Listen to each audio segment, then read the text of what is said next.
They laughed every time I opened my mouth. My classmates mocked my accent.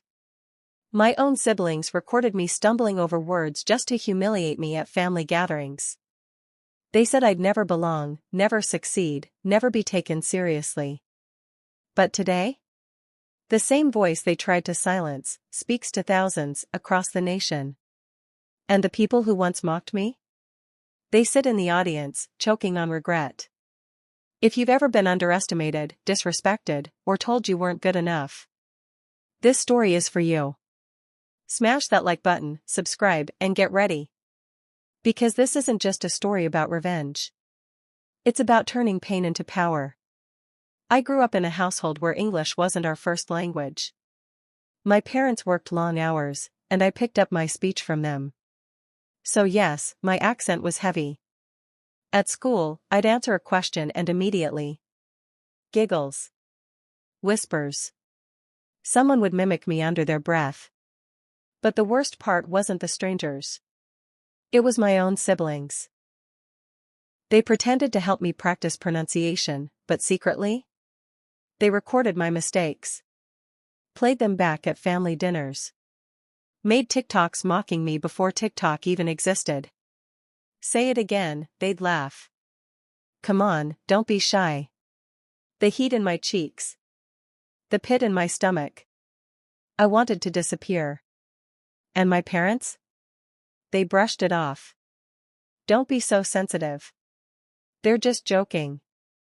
But when the people closest to you mock you, it doesn't feel like a joke. It feels like betrayal. By high school, it got worse. I wanted to join the debate club. But my brother smirked and said, "Why? You'll just embarrass yourself." At family gatherings, cousins would line up and mimic my words. My siblings leading the show, of course. Every slip-up, every pause, was proof that I'd never be taken seriously.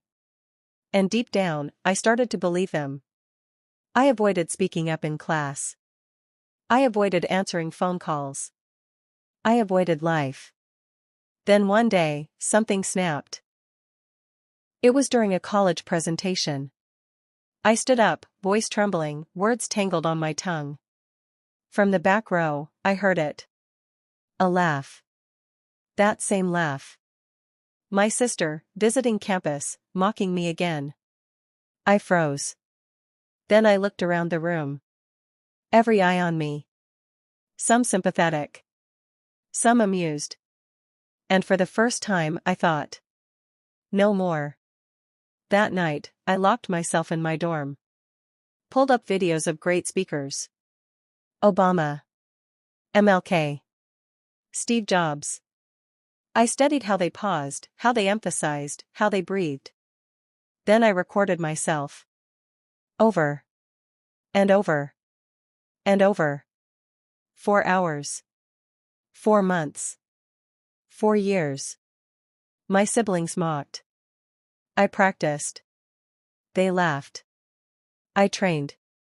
Here's where it gets good. In senior year, I learned something fascinating.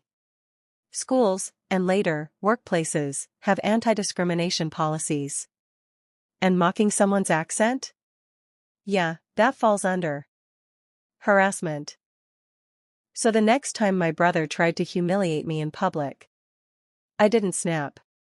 I didn't cry. I recorded him. Every word.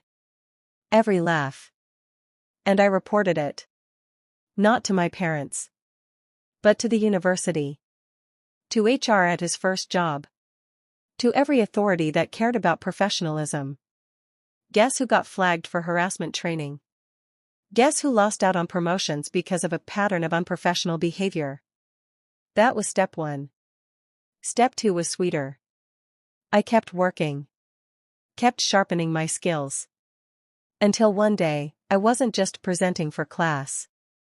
I was delivering keynote speeches. Paid talks. Workshops. Motivational events. And the irony? My flawed accent, the thing they mocked, made me stand out. It made me memorable.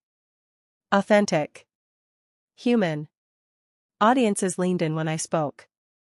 Because I wasn't polished like a machine. I was real. The day that sealed it? I was invited to speak at a national leadership conference. Thousands of people. Cameras everywhere. A live stream across the country. And in the crowd, my siblings. My brother. My sister. The same ones who recorded me, who mocked me, who swore I'd never belong. I spotted them instantly. Arms crossed. Smirks fading. Eyes wide. I walked up to the mic.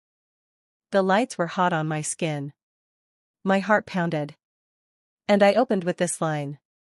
They said my accent made me weak. But today, my voice is my strength. The crowd roared. And my siblings? They shrank in their seats. Humiliated. Silent. You know, revenge doesn't always come with fire and fury. Sometimes, it comes with success so loud, it drowns out every insult. My accent never held me back. It pushed me forward. Because every laugh, every insult, every betrayal was fuel. And the sweetest justice? The same voice they mocked is now the voice that inspires thousands. If this story gave you chills, hit that like button. And tell me in the comments. What's one time someone underestimated you, and you proved them wrong? And of course, subscribe for more stories where karma serves its justice, one delicious bite at a time.